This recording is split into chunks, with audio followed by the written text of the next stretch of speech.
Good morning, my name is Cristina De Oliveira. Today I'm going to talk to you about a series of events that happened throughout the decade of 1950. Starting with Eisenhower. Dwight D. Eisenhower was born in Texas in 1890. He worked in the Army, was President of the United States, and is the founder of NASA.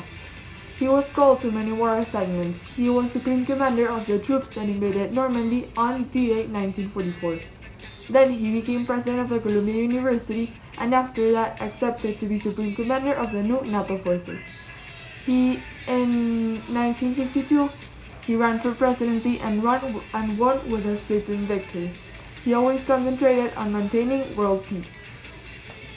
On 1958, he wrote a special note to the Congress suggesting a civilian National Aeronautics and Space Agency, better known as NASA, based on the existing NACA, to oversee the U.S. space program. He believed that it was better a civilian agency than giving the space to the military.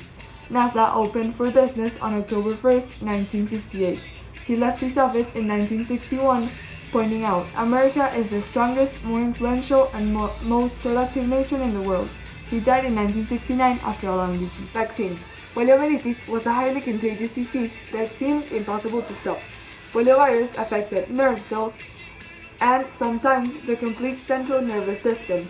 It caused muscle deterioration, paralysis, and death. One of the most famous polio victims was President Franklin D. Roosevelt, who lost his two legs because of this virus. So he wanted to help find a cure to this disease, and he found it with the March of Dimes, and they together contacted Dr. Jonas Salk, who was an American physician that developed the first polio vaccine, also known as inactivated poliovirus IPV or Salk's vaccine. Since the Salk's vaccine, the U.S. polio cases fell from 18 cases per 100,000 people to fewer than 2 cases per 100,000 people. England's got a new queen. On February 6, 1952, King George VI died in his sleep at the royal estate of Sandringham. Princess Elizabeth was his oldest daughter and the next in line to succeed him, so she was crowned Queen Elizabeth II on June 1953 at the age of 27. She was born on April 23, 1926, and she married Philip Mountbatten. They had 2 kids, Prince Charles and Prince Andrew. She is the 40th monarch since William the Conqueror. She has worked really hard on her royal duties and had become a popular and public figure to the whole world. She, in 2003, celebrated the 50 years on the throne, being only the 5th monarch able to do so in the whole UK history. The Queen's reign, however, hasn't been without controversy. She has been many times seen as cold or out of touch.